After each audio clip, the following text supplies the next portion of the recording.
Welcome to Beneficial Conversations, where we will explore the world of employee benefits and dive into the trends, challenges, and innovations shaping our industry.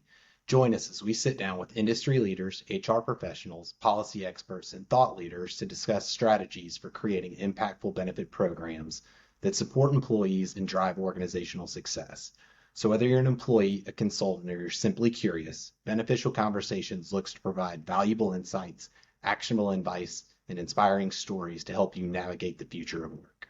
Welcome to Beneficial Conversations. I am your host, CJ Jordan. I am joined by Austin Baker, who is the Chief Growth Officer for Sholder. Austin, thank you for joining.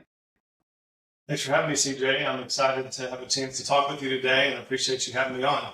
No, I'm excited too. And it's a timely conversation just with what Sholder does and obviously May being mental health awareness and everything like that. So I'm excited to kind of dive into the topic as a whole, but also specifically what Sholder does and kind of its unique approach to the space. So before we jump into everything, I want to hear a little bit about you. I want to hear your background, kind of, how you came up and what drew you to this space and just kind of how everything got started for you.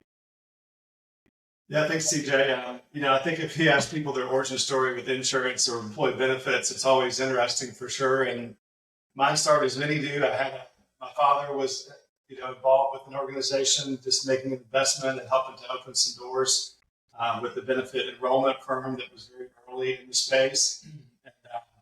And so I'd been 18. He said, hey, you can get your insurance license at 18 in college and you should try this out. So he encouraged me to try it out, and I did. And next thing you know, I was buying my own insurance cards and launching my own benefit brokerage at 19 years old. And so I built that and had a chance to make a lot of mistakes and eat many varieties of ramen noodles. And I'm an expert at making them different ways because I was making zero money in college doing that. I remember getting my first appointment. So you were doing this while in college? You were kind of working full time doing this while also in school? Exactly, yeah. While I was getting a business degree at University of Memphis, I was doing that and calling on business owners to talk to them about their benefits. And I remember getting my first meeting with a business owner, and it took a long time, lots of calls. And I walked in and I had like a Penaflex file, a cane file and the folder inside, just like walking in the door with all this research I had done pre-Google. Yeah. And the assistant walked me in his office and I sat down. He looked at me and said, how did you get in my office? I did not close that deal, but I did ask him if I could be a second choice. But before I could earn the right, and eventually, like many years later, I closed it. Nice. So that was an interesting story. But I learned from an early age, what it meant to make a relationship, to really listen to people, to ask better questions, and to sit down with employees one-to-one. I mean, I've been sitting down with employees since I was 19 years old and asking them questions about what they want in their benefits. And that's 27 years ago now, 28 years ago almost. And so 27 years later, I've had the chance to build a variety of brokerages that I've sold, enrollment firms, benefit administration, technology firms that I was involved with the formation of nationally to help build and scale that. And when I came across Sholder, I saw something that I thought was missing. And I'm so excited to talk about mental health and well-being and how I got here. But it was just a bit of a God wink moment to just say, hey, Austin, let's really look at what matters. You've had a chance to exit some companies now and you have some options. So let's look at some areas that we think could be an opportunity. So that's how I got here. Nice. And we'll dig into some of, the specifics of that. From your standpoint, kind of one of the things that I like to ask just each group or each person that comes on, obviously different, verticals or spaces, but for you specifically, what do you think is the biggest misconception right now just around, the mental health programs and, everything like that that's happening in the space? I think that if you ask people enough powerful questions, you get great answers and really powerful. Those types of questions to really dig into why the things are the way that they are. I think that those are the things that I've learned that have been most intriguing to me. Many many mental health programs are priced and built, with a system that is designed and really modeled for very low amounts of utilization, and really built to really only make money when the utilization is even lower than that low amount of utilization. And so that doesn't really feel right in terms of what should be happening in mental well-being services, in my opinion. And so, what I've found and what's surprised me, what a misconception is I don't think that many organizations have asked as many questions about some of the mental well-being programs. And I think that many of the assumptions are based on a model that's really, really very clinical centric. And so those are the two things that I found that I have to do the most research for my own understanding, but the most questions I've had to ask to help other people understand what they're doing and where they're going with their mental health plans. So digging into kind of Shoulder's approach to things, with kind of the misconceptions in mind, and hey, we want to steer clear of maybe this approach. Talk with me a little bit about kind of what Shoulder does specifically to maybe steer clear of some of those models like you're talking about, as far as as callous as it might sound, like profiting off of a low utilization. Sure. Yeah, I think that there's a lot of wonderful options in the mental well-being space, and there's a lot of exceedingly talented providers in the space that really are very good at what they do in different areas. But it's primarily built around a specialist model where psychologists and psychiatrists are providing traditional mental health clinically driven services. And so what I liked about Shoulder when I ran across them is that they're creating a new category of care providers. And so much like primary care has evolved over the years to keep people out of the emergency room, you have a variety of options. You have primary care or specialist options. You have nurse practitioners. You have drop-in clinics. You have physician's assistants. You have telehealth services. You have online text-only services. You have a strata of options that you can use to receive different levels of care. And so that strata hasn't existed in mental health and well-being. So think about psychologists, psychiatrists, inpatient, outpatient, other options that are out there for higher order services. Where's the primary care for mental well-being? What does mental fitness look like for you? So if you think of mental health and well-being more so as mental fitness and well-being services and a cadence of having a great routine of care, then that could look different than seeing a psychologist, psychiatrist for some of those types of things. And so that's what Sholder is designed to do. It creates a category of care takers that is designed to sit in between and below a psychologist, psychiatrist, and to escalate up specialized areas. And so the National Institutes of Research show that about 75% of what people go to traditional care for, they could be seen by a non-clinical provider. So that's how the services are built, is to provide greater access and more affordability and more cultural competency to meet people where they are. Well, that's fascinating. And I love kind of the parallel between, like the primary care model, because it makes sense. Like, I feel like so often we just skip the primary care part and just go direct to a specialist. Like if it's, knees, elbows, or, not feeling well or something along those lines, that we feel like we have to go up to this highest level, as opposed to, hey, let's keep some continuity with, a primary care, whether it's DPC or whatever, but, let's start here and have the diagnosis happen here, and then allow that person to be able to say, hey, you know what, let's continue our conversation. This is something that we can deal with here at this level, or, this is something that needs to be escalated. I love that parallel and that concept. Thank you. Yeah, I think that that's a good way to think about it.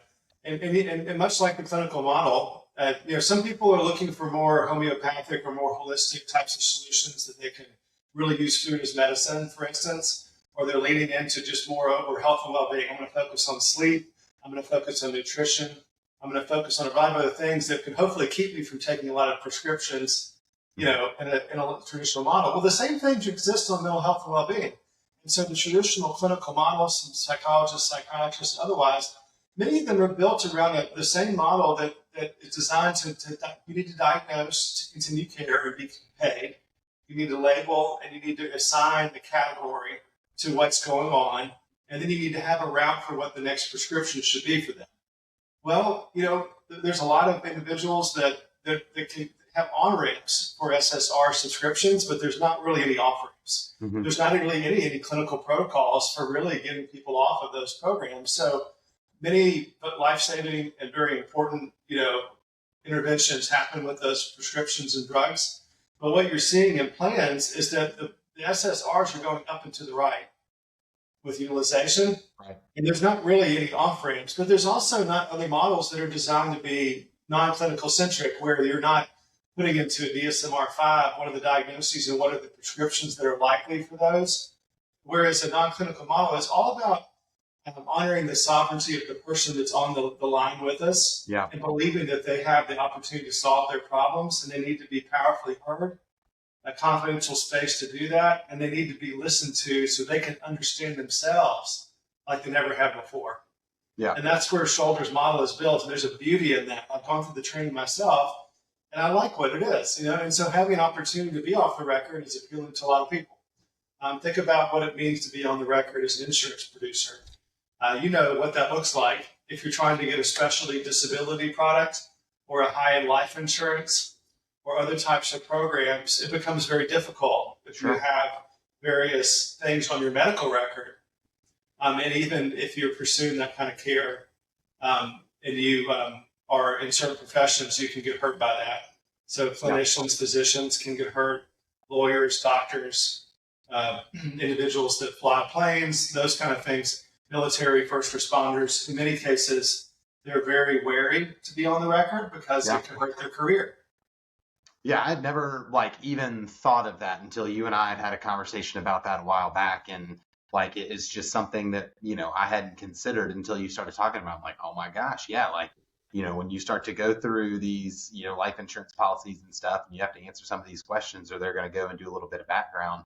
I'm like, that makes all the sense in the world. So having this option of still getting treatment, still getting care and stuff without having the complications of it, I felt like was, significant just on multiple levels. Thank you.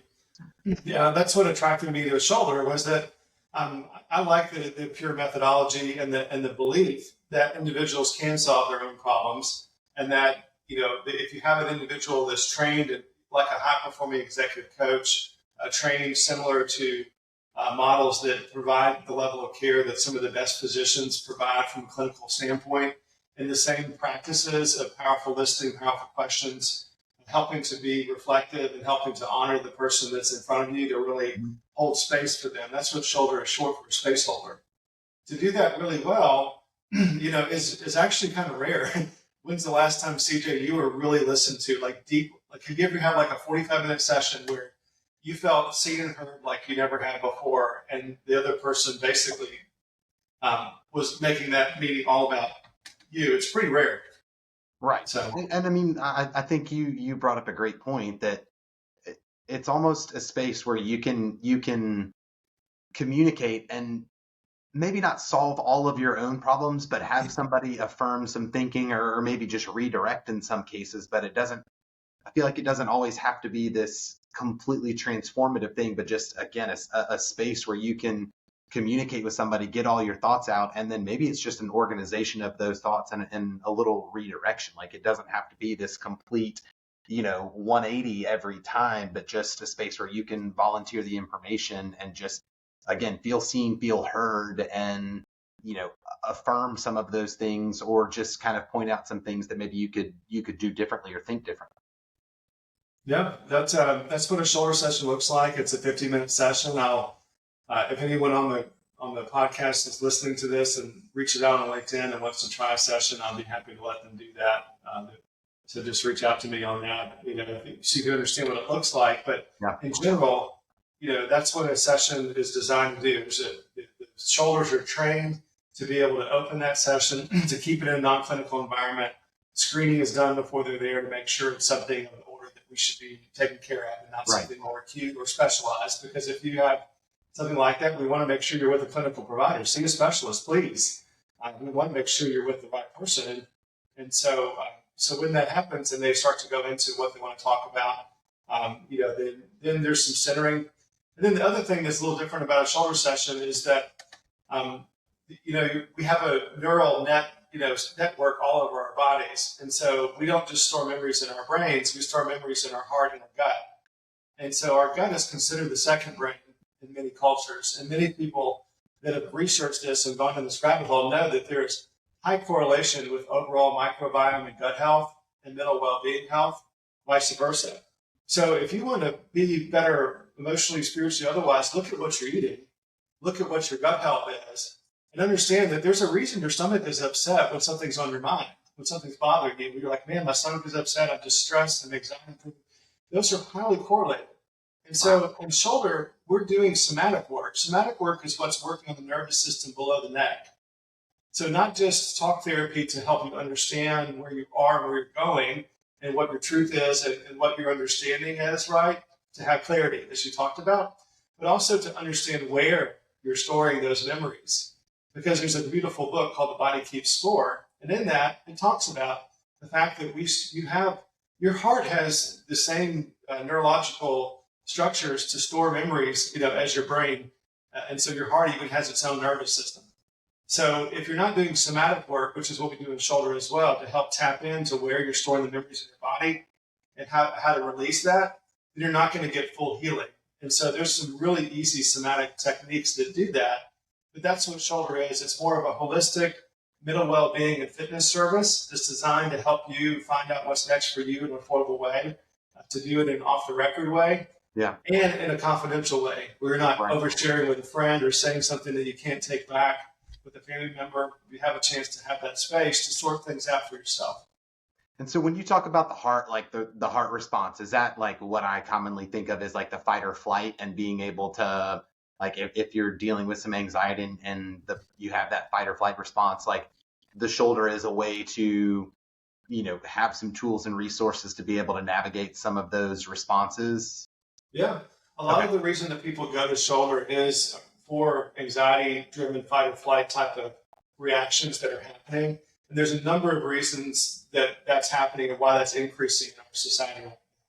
But that's actually really a function of your oldest part of your brain, your amygdala, which is like your lizard brain, which is basically who I am as a person. I'm a pretty simple person.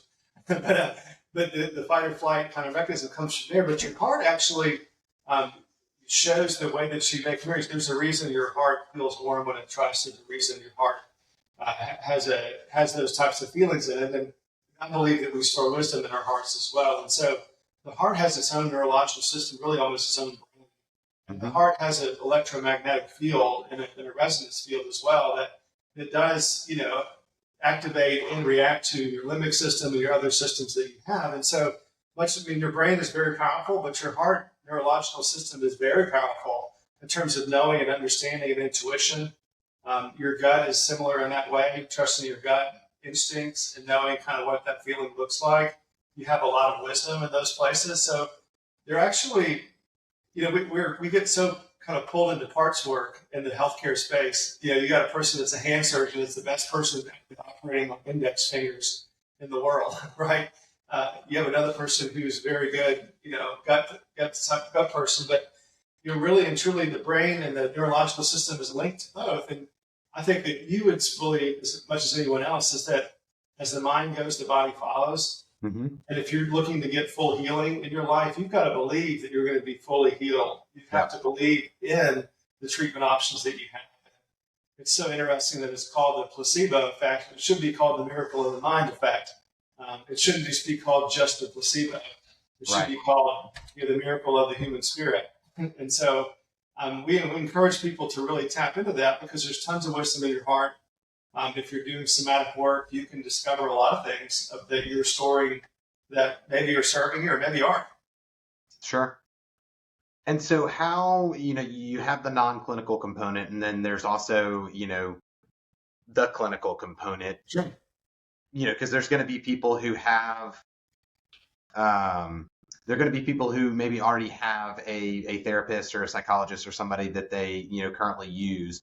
Is shoulder something that can dovetail into somebody's current regimen of treatment, or how does that look? Is it one or the other, or do you kind of work in tandem with those things? What does that look like? Yeah, well, most plans that provide care for mental well-being If it's an EAP that's attached to a disability or life plan, it will be capped at 3 sessions Yeah. or 6. If it's in your medical plan, you might have a certain number of copays, or maybe you have something that's related to prescriptions related to. So you have options for clinical there. But within Shoulder's model, we have plans that also have a clinical backend to it. So they can be able to be escalated to that if they need to. Or if, let's say that, we have some people that are going to Shoulder for this, without disclosing why they're getting it. Just the nature of it is they've been going through clinical therapy for some time now. They've worked on some big items and areas. They've done some really hard work over 3 or 6 months. Now they're tapering off with their therapist, perhaps to once a month cadence, because it's expensive to do that. And a lot of people go outside the plan. You're looking at a bill $175 per session in most cases. Whereas a shoulder session, many employers are paying that can be purchased for as little as $45 or so, or less, depending on the size plan that's out there. Yeah. So you have people that maybe are going to once a month and they're seeing a shoulder in between, and they describe it like a massage for their mind, that they get a lot of relief, a lot of release, a lot of understanding. And it's just a different experience than their traditional therapy where they're working on perhaps some very specific clinical things or something that's around medication management or other areas. That's great. Let's make sure those things are covered. But if there's something in the moment that we can give you that can provide a person with great level of support, people want to be seen and heard at their very core. Right. And they are not being seen and heard these days. That's why there's a pandemic of loneliness, when people are stuck on these things all day long and not listening and connecting to their children, not doing that with their family, not doing that with their coworkers. You have a lot of people that need a confidential person to bounce something off of, and that's where Shoulder fits in. No, that's I love that, and I mean, just kind of being able to get that, quick support and kind of just being able to see somebody, because I feel like the wait time to see, like, if you're going into a traditional setting and stuff like that, from what I understand, it can be weeks out to be able to see somebody in the traditional model, right? Like, hey, I want to go and, find somebody, and they're like, okay, well, we can see you in 3 weeks or something. Or, what is the typical turnaround time as far as like establishing care with somebody right now in the traditional model? Well, that is a common piece of feedback that employers get.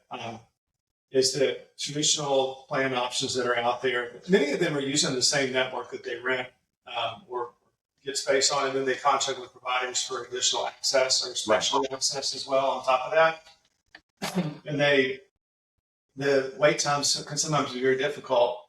And so, I've been divorced for 8 years now. So I'll give you a personal example. When I got divorced 7 years ago, almost 8 years ago, I wanted to get some care for myself and my children to make sure that we were taking care of ourselves through a difficult transition in our lives. And so I've really done my research, and I've found a couple of child psychologists that I really want to get into. The best ones that I could find did not take insurance, and they had a 6-month wait. Goodness. About 6 to 8 months to get in. And I was like, they don't really need to talk to someone in 6 to 8 months. But they need to talk to someone now. So we're on the waiting list. We're trying to talk to people in between, trying to cycle through people to get to the right fit. The same thing with my own care. I was trying to find options for myself, and I had 2 EAP options available to me through my plans. And I went through them, and I was very concerned about being on the record because I knew what that would look like for me. Sure. Insurance. And I'm a 14-year now cancer survivor. I lost my right lung. So I was uninsurable for many years. Goodness. Life insurance, disability, and so I was concerned about being on the record. And so when I would have to receive care for both my children, it was 6 months, and for me personally, I didn't want to be on the plan record. I wanted to be off, but also I was just really concerned about finding the right person. Right. And that was $200 a month per session rate, which I could afford, but a lot of people can't afford that. And so a lot of people are enjoying Shoulder because they can get in within the same day or two. Yeah. In many cases, there's a 98% rebooking rate, so they've done a really good job of matching people with sessions. And so those are a few things that I've heard feedback on where people are searching for care like me when I was going through my change, and they're having trouble finding it. And the term empty network is being used around the mental well-being space, where it's a network, it's a list, but there's not really anyone taking new patients. Right. Well, and kind of going back to your reference as far as like primary care doctors and stuff like that, is there, we know that there's an increasing shortage of primary care doctors, like the amount that are, burning out and stuff like that is just continuing to increase. So is the same thing happening on your side? Is that why there's such a long wait for some people? Is it a shortage of providers? Is it more people using it? Is it a little bit of both? I'm kind of curious on why some of, the wait times and links are what they are. Well, yeah, there are three factors going on when it comes to supply and demand in the industry. One, we believe that the clinical specialists need more support. Yeah. Imagine having a specialist-only model in primary care, what that would look like, and what the backlogs would look like. And so mental health and well-being is seeing something similar. The studies show from industry that there is roughly 500,000 shortage that's projected in the next 4 months, or next 4 years rather, of clinical mental health care providers. 500,000 is the shortage. There's not enough people that are in school right now to get to that demand for the clinical side of what's being used.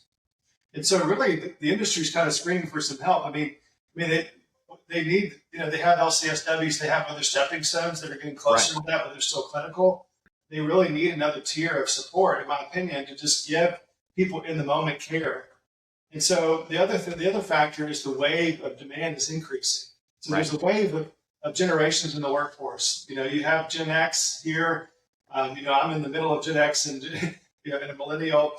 So the Goonies generation is what they call me, and so I'm in between. And so we're in the workforce. Well, the next wave that's coming behind it, they're losing mental well-being services at 1.5, 2 times the rate in many cases. And the next wave coming in, college counselors are reporting the highest demands ever. Individuals taking gap years out of their college education because of mental health and well-being, and college counselors saying that people are coming to them at the highest rates ever because of the acute demand that's grown. And they're saying that they're happy that they're coming there, but they're reporting that many of the things that they're coming to the department services with are things that a strong fringe group could have provided a level of, just support and overall care that they don't have. And so that's a bit of a sad part of the report. But what we're seeing is more people wanting to use it that are in the workforce and entering, and more people about to enter the workforce that are using it. And so employers should be projecting their demand to continue to increase. If you look at the projected costs related to that, we can talk about that as well, what that's looking like. But the cost of poor performing services is a tragedy of low expectations. Yeah. Well, and it's, it almost sounds like, the shoulder model and kind of what y'all are seeing is almost similar to what we're seeing in the primary care space where, again, there's a shortage of the doctors. And so now they are leaning more on, the nurse practitioners and physician assistants to kind of fill that role and kind of using the top end of their, skill and scale to be able to handle a lot of those cases. And it sounds like that's kind of what Shoulder's doing is, to kind of use the analogy that you used earlier is kind of being able to facilitate those things, the things that may not need to be escalated can be handled, by that section. So it's kind of interesting that there's, a mirror as far as what's happening. Do you think, because obviously we hear that Gen Z is more focused on the mental well-being, mental health and things like that. Do you anticipate, do you hear that more people are wanting to go into that space as far as, becoming a therapist, psychologist, whatever that might be, because it's becoming a higher focus or priority, or is it still just really lagging behind as far as, those who are coming into the field to, serve the ones that are asking for it, I guess? Yes, I do believe there is higher interest in individuals that are pursuing that career-wise. And there's a higher interest in different facets of what mental well-being support looks like. And so the clinical models are built around a very prescribed clinical allopathic setting, and it is all designed to really lead towards what the prescription is and what the management of that prescription looks like, similar to healthcare that you've seen issues with today as well, right? It's more of a prescribing system that sometimes otherwise. Well, there's individuals that are looking for non-clinical options and other modalities of care. But if you, the University of Memphis, my alma mater, you got to the end in the background here. You've got Go Tigers. University of Tennessee. In Tennessee, for instance, I'm in Tennessee. A number of other universities are reporting pretty high enrollments in the psychology departments. Individuals, if they're not pursuing the clinical aspects, they're pursuing it for their own understanding and to support their friends group. And so there's a lot of ways that can look like. Maybe they're going into coaching, maybe they're going into being a leader. Some of the best leaders can be some of the best support systems for us out there, right? Sometimes being a great friend, is even more valuable than otherwise. And so when I went through the Sholder training myself in my own journey, I found a lot of people that were going through the training that were on a pathway to clinical therapy that wanted to use this to help get practice hours and to learn other ways of providing support. Mm-hmm. And so I think that it is encouraging that more people are wanting to go, but it's going to take a while to get there. Sure. And having non-clinical and clinical options to be on and off the record, I think could be really helpful. People are looking to really have their record honored for their own sake. No, I mean, and it's encouraging to hear that there is, uptick in interest and enrollment, and hopefully, people can start to come into the industry and fill some of that gap just that's present right now. So let's talk about, EAP. You and I kind of know, just being in this space, it's attached to most plans, but it's, I would say, a very low communicated and very low utilized offering. So from a utilization standpoint, from a communication and education standpoint, how is your approach different than maybe a traditional EAP model, and what type of utilization are y'all seeing, with groups that have Sholder in place? One of my last companies and investments that I still work with a lot of brokers is an employee benefit communication enrollment firm, that supports brokers for technology builds or just communication support, enrollment support, which category do you want today, right? You're very familiar with those types of organizations. So I talked with a lot of those organizations, but also I've talked with a lot of EAP providers over the years. And it was so surprising to see every year, from one provider leader that said, "Hey, Austin, I'm excited that you're communicating. I know you want to lean into the EAP, but don't do too good of a job. We lose money if it was too much." I was like, okay. I was like, that's kind of weird. So you lose money when people are mentally well? I was like, that's not good. No. Okay. I was like, something. So I was like, okay. I mean, I don't know what to tell you. You've got the same flyer you've had for the past 5 years, buddy, but thanks for the new version of it. The colors look nice. And so, so you do have similar, if you look at the way why the things are the way they are, there's a reason, right? And so the things that Sholder does differently for communications, to answer your question, is leaning into text messaging at a cadence with organizations and employees to just provide some overall mental well-being messages and support to stay in front of them. Leaning in right now to Mental Health and Wellbeing Awareness Month with messaging around that for campaigns for employers. It looks like at launch, really making sure that we're a part of the benefit administration system and people have a chance to, when they're opting in, to put information about their dependents, to send them information about this. Many people, they're looking for more support for their children, and their spouses just as much as themselves. And so I was with an organization that was onboarding recently, and there's a lot of rough and tough guys that are welders and working on ships and are walking around doing work like that. And one of the guys walked up to me and says, "Man, I got to tell you, I really love what you're doing." It gave me a fist bump. So I kind of feel like probably many guys around here kind of feel like they're turning in their man card, which is like sitting in the chair, if you will. Yeah. And I like what you're doing. This seems a little more easy to access. But beyond this, all of our children need this.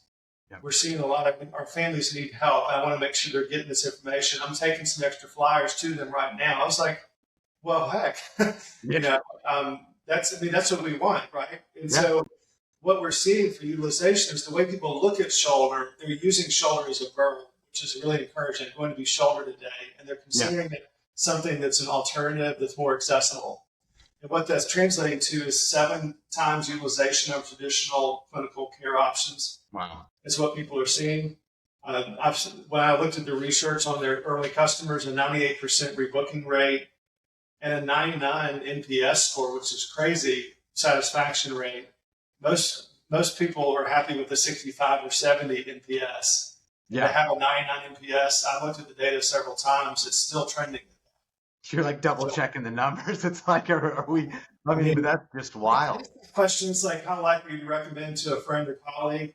So to get a 99, you have to basically have all nines and tens. You can't have any sixes or sevens. Maybe one out of 20 or 30 could be a 5 or a 6 on how likely. So that's pretty awesome. But the feedback, reading the pieces of feedback from the employees and what they're saying about their care is really what turned me as an investor onto them to say, you know what, this is different. I think in all the ways we need it. So I'm going to write a check and let me help you with doing some growth for a year or more. So about a year in now to have a great number of clients coming on board. So we're about to have to stop taking new clients soon if we keep going at the rate that we're going at. So it's a good problem to have, but it's really encouraging to see how people are responding, I guess, is the short answer to your question. No, I mean, that's great. Is there anything, are there any traps that companies fall into when they're trying to roll out something like this? Is there anything that maybe companies need to consider when they're, looking at options like this, be it Sholder, be it, anything else? Like, what are the things that they need to make sure that they're considering when, because we have people that ask, talk to us about mental well-being programs or stuff like that. What is it that they really need to be asking themselves when they're wanting to roll something out? Is there anything that they need to avoid or anything that they need to really lean into? Well, number one, I think that a lot of people on questions they should be asking on things they should be considering for rolling. Number one, I want people to understand what Sholder is from a leadership perspective. If the leaders don't understand what Sholder is and why it's different, then they can't change their culture internally to help communicate what Sholder is better. And so I want individuals to embrace Sholder enough to at least try it or to come through maybe one of our webinars or training programs to understand it, what it is. And so I think the leadership buy-in from the top to be able to understand what Sholder is and how to recommend it. The leaders that get it, they like it more because they've gotten it. And so that's the first thing, is that take time to understand what it is, please, before you buy Sholder. Sure. We want you to know why it's different, but why that difference is a good thing. Yeah. And so an HR person that came through it says, I like this because before the only thing I had to recommend is that you should go see a therapist. So I'm basically saying you should see a therapist to anybody that needs help. And now I can say, hey, we've got a great service called Sholder. They have a great way of talking things out. You can get paired with a person pretty quickly. I know you're going through some family and other decisions that you were talking about stressing me out. This is not therapy. You can try it out. If you need a therapist, they can get you to one. But otherwise, try this Sholder service out. They're all about helping you hold space for yourself, and they're all about helping to help you ask better questions to understand how to navigate what's next for you. That's different than saying someone needs to go to therapy. Sure. And so that's what we've seen for people that want to roll it out, is what's the mindset of leadership? The second thing is, how are you looking at your data and how are you looking at your plan? I think if you were to call many people that are listening to this webinar and they were to take a hard look listen to this podcast at their plan, whether they're meeting mental health parity is a question. And I don't know that many people can really say that they're meeting the mental health parity tests that are important for self-insured plans out there and the way that programs are built. And so then furthermore, the other question that I think a lot of people aren't asking is, what is the cost of underperforming mental health care look like for an organization? Yeah. And so where that shows up is, now mental health is the number one cause of disability in the United States. Wow. 70% of disability claims. And some insurers that I've heard reports of. And we've heard also reports around leave increases from SHRM research. There's been over a 300% increase in leave requests for mental health in the past 6 years, 5 years, 6 years, 300%. It increased by over 35% last year, year over year. So it's showing up in leave requests. It's showing up in disability claims.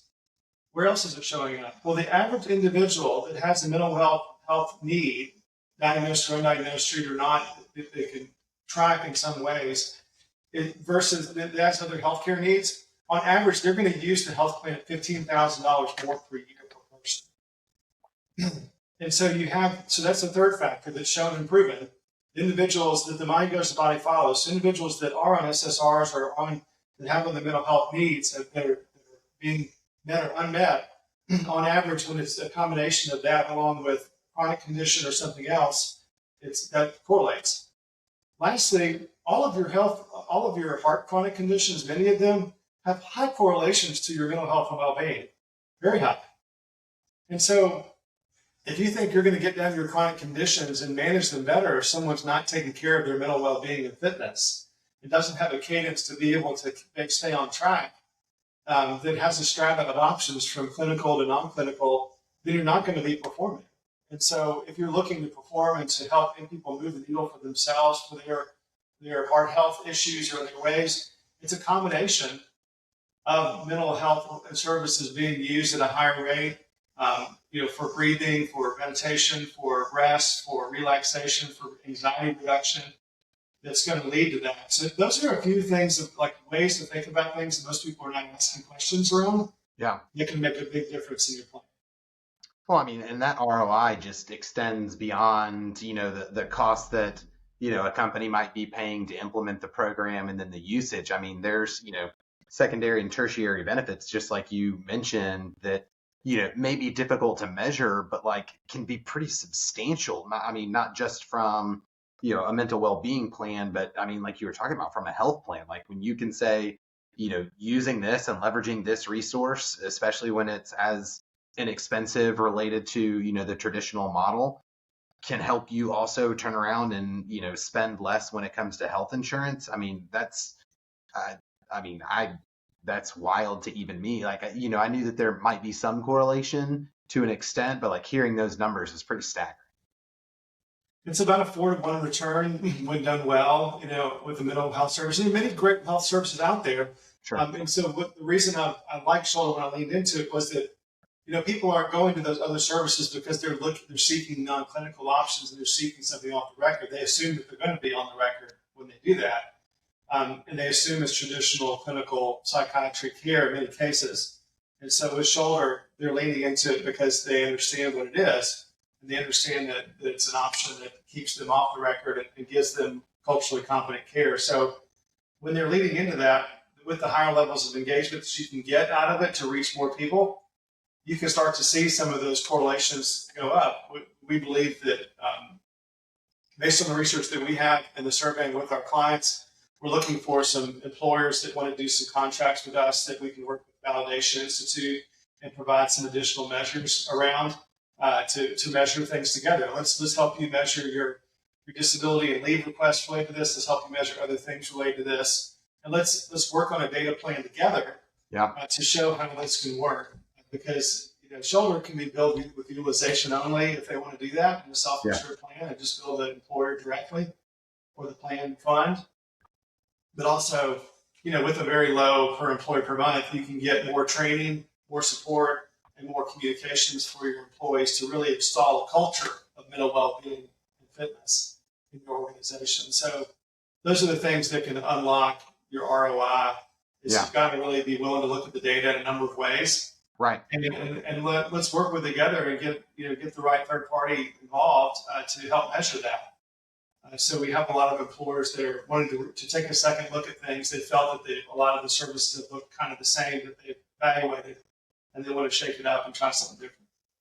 No, that's wild. And is there a company size, minimum? I think some of my frustration with the space when, I would talk with some groups that might have, 50 employees or 75 or, 100 or something is, they would be asking me for resources and I might go and talk to some, other providers out there. And it's like, well, we need to have a minimum of 250 or, we really don't see a value unless it's 100 employees or something like that. And my initial thought was, what about all these small businesses that are out there? Like these people also have issues that they're dealing with and they need care and support. So do y'all have kind of a minimum number that you need to have, like to have, or anything like that? Or what is kind of the size and scope that y'all work We, being an early provider, we understand and we want to work with working Americans at the end of the day.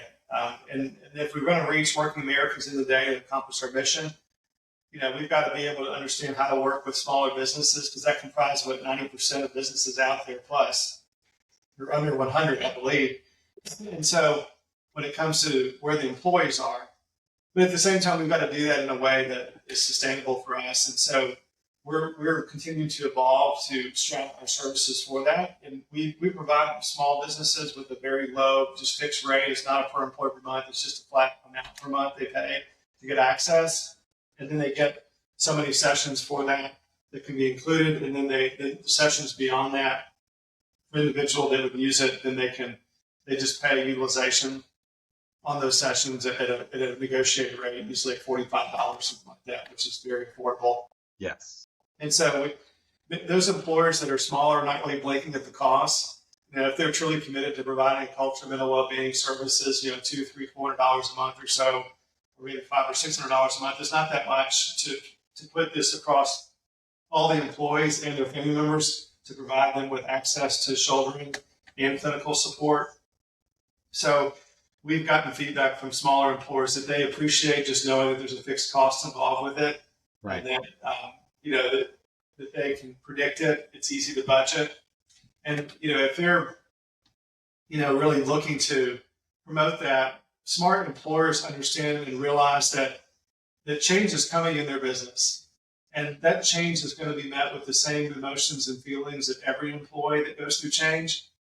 And if they think that people are going to be more mentally well at the end of this year or than less with all the changes going on, they're thinking that maybe they need to invest in that. And it's a high correlation with investment in mental health care and culture, mental health, and retention.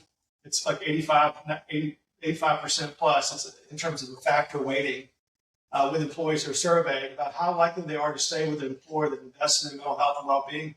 85% more likely to stay with an employer that's investing in their health and well-being. So employers that are smaller are looking at that, and retention is even more important for those small employers. On average, the retention turnover cost is like sometimes 2 or 3 times salary. Well, for smaller businesses, it's actually more than that, because any one person being single-threaded, the productivity, the business tilt that can happen have such a more dramatic effect. And so if that person, if it's approaching 4 or 5 times their salary, it costs the business to turn over any one person for a small employer. Investing $300-$400 a month in a holistic healthcare mental well-being service for all your employees is a no-brainer. So that's where people are finding the benefit as a small employer, is thinking about what does it look like for me to make an active, overt investment in people's overall mental well-being. So we have some nonprofits like Ron McDonald type houses that it's part of their culture too. Like every day they're investing in their people they're serving. And so, they're in the caretaking space. So those are some of the types of employers and the type of mindset thinking that many small employers are turning to in Sholder. No, that's great. And when, obviously technology has changed a lot, just even in the past couple of years and moving forward, I'm sure it's going to change, at an even more rapid pace. It's going to change more rapidly, whatever the correct grammar is there. But so from a functionality standpoint, is it predominantly people is it Zooms that they're doing? Is it phone calls? Is it in person? Like, what does the actual usage look like for employees who are using Sholder? So Sholder services are designed right now to be delivered telephonically, either on the phone or through video meeting. Yeah. So just a Google Meet usually is how they're doing that. That's how the platform we use, just to keep things simple and easy for to do that. We're a non-clinical service, so we're not collecting medical information about people. So, but we still adhere to high standards with the way that we need, the way that we protect data. Very high standards, we have to. But beyond that, the way that people are going to be accessing our services coming forward is we're also going to be launching an AI shouldering model as well. And so you'd be surprised how many people are turning to ChatGPT and other AI tools to get therapy and support.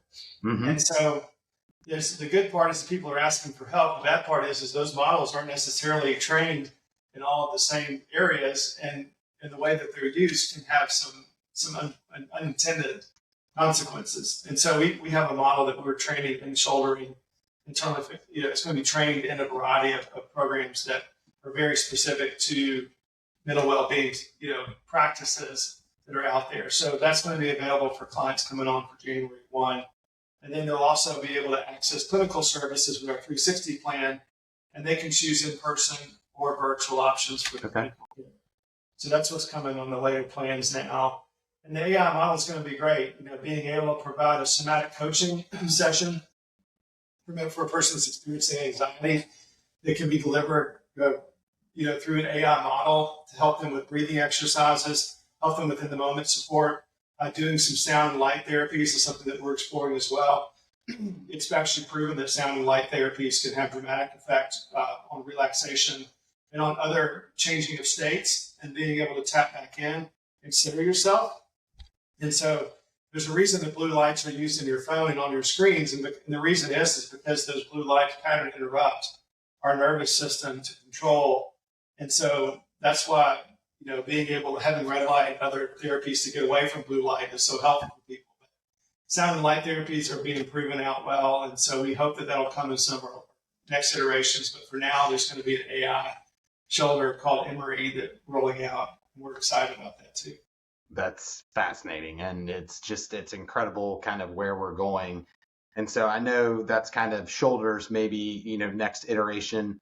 From even higher level, go 30,000 feet. What do you see this space looking like in 3 to 5 years? Do you see significant growth? Do you see, more significant adoption happening? What is your kind of forecast of the next 3 to 5 years within this space? Well, I think that companies need their mental well-being services engagement to grow commensurate with the demand. And if they don't, they're going to not be very happy with the results of the plans that they have, and they're going to have a lot of unintended consequences there. So employers need their engagement to go up and to the right dramatically. And we are committed to doing that with our clients, to do that with a diversification of offerings. And if they've got a great clinical provider and support system out there, beautiful, wonderful, keep that. Let us help you with that. Let us help you expand options and increase engagement. If they want a single solution, great, we can help you there too. And so I see more people using the AI models, and I think that there's going to be higher utilization for our AI support tools that accompany people in the moment, for in the moment care, for on-demand care any time of day. That could be 1 a.m. in the morning. They wake up and they could do a somatic, coaching session, with some supports to help them fall back asleep. I think that those kind of things can be very important interventions for the individual for self-management, but also to be able to use the tools available to us that we know can have an effect on our brain and our nervous systems to be able to keep us in the lane and get us back on track.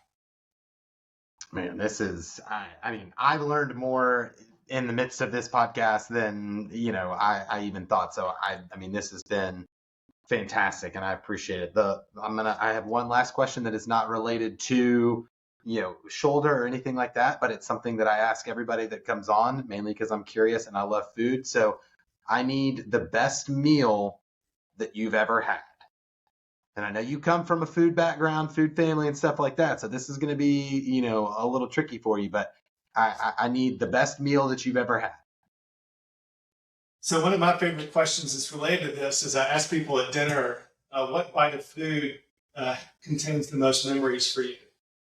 And for me, the best meal I've ever had has the most memories attached to it. Yeah. And so the best meal I've ever had, I think is probably a repeat of a Thanksgiving meal at my grandparents' house as we would join them. We'd have, stuffing that was homemade and dressing and everything else. I think that just the time and the memories around really specific dishes around that time are so important for us. Or perhaps it's a Christmas dinner with my grandparents who lived at very, very old age in the 90s, which is incredible. We were very blessed to have them for so long. And it was the memories attached around the food, I think, that made that meal powerful. So that meal for me, I mean, I'm a food judge. I own a restaurant. I have ownership of a tequila company that's an amazing brand. I've been judging food for 20 years. I've had Yep. some incredible bites of food Yep. through some of the competitions, but the best meal I've ever had was shared with family and had a lot of memories with it.